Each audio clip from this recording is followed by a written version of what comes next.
Example 2, we are looking at a table that shows the number of hours studying and the grade of the exam, and they want to know what is the line of best fit.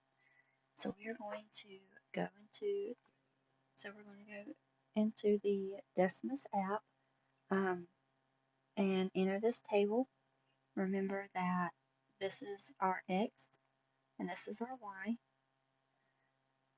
And when we type this into box 1, and then in box 2 down here, remember that we did y1 squiggly mx1 plus b, and we see that we get the equation y equals 6.31, I'm around 2 decimal places, x plus 62. I'm around that to the nearest whole number because that's the way my table was given.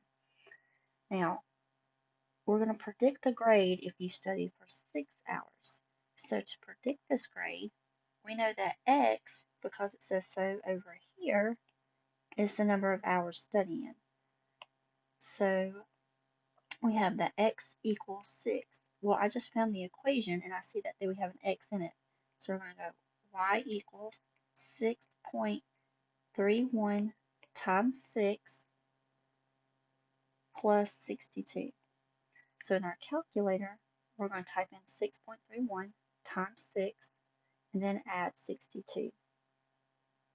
So if we studied for 6 hours, we get a 37.86, and we have to add the 62 to that grade.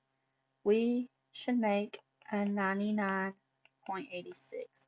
So technically, if I study 6 hours and we run it to the nearest whole number, I could make a 100.